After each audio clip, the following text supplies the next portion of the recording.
The Nevada State Athletic Commission have approved a request to stage the Terence Crawford-Kell Brook fight in Las Vegas. Now, I'm a little surprised that this fight isn't happening in Nebraska.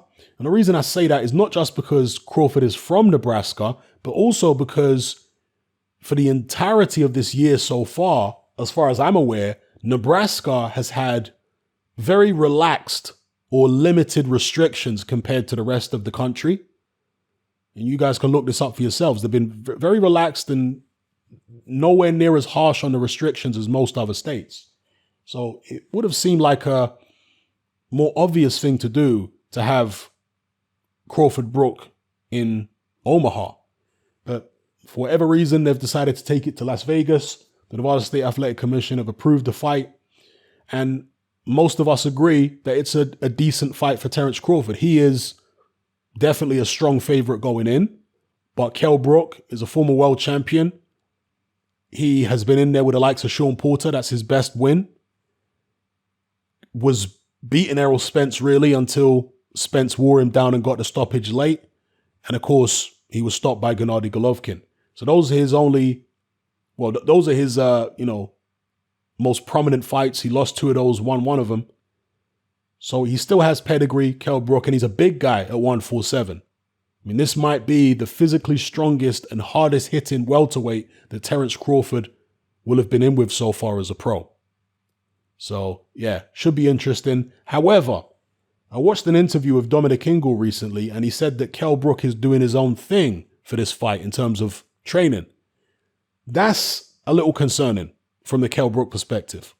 I know Kell Brook is experienced now and what have you. And of course, he has lost fights under Dominic Ingle. And I'm not saying Dominic Ingle is the greatest trainer in the world, but he is a good trainer. Point being, you'd really want a stable training situation for Kell Brook going into this Terence Crawford fight. It could be his last roll of the dice. You'd want a stable training situation where he's happy, is comfortable, and gets the best preparation possible. But apparently, that's not going to happen. Now, from what I could glean from this Dominic Ingle interview, it was a logistical thing. Because of all the restrictions and testing and quarantines and all this kind of stuff, Ingle essentially said that he's not willing to travel. So I'm assuming that Brook wants to go where? To Marbella to train? Or maybe he wants to go out to America to train and Ingle's not willing to go with him. Or maybe Ingle is just not willing to go to the fight because he has other commitments in the UK with other fighters that he's training. And because of that, Brook said, okay, I'm going to go do my own thing.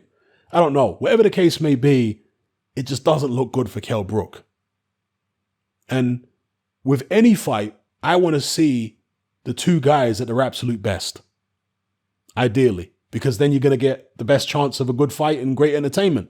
So I want to see Kell Brook at the best he could possibly be with the best possible preparation, and the same for Terence Crawford. I don't want to see one guy who's compromised in some way against another guy who's tip top. So anyway, let me know what you guys feel about it. I'm sure most of you are going to say, Hatman, it doesn't matter. Even if he had Dominic Ingle in his corner, he's still not going to beat Terence Crawford. I hear that. But in boxing, upsets do happen. Okay? And in order for them to happen, you have to get all your ducks in a row if you're the underdog. And with Kell Brook's less than ideal training situation, at least 1 or 2 of his ducks are definitely not in a row. So it is what it is. Let me know how you guys feel about this in the comments below.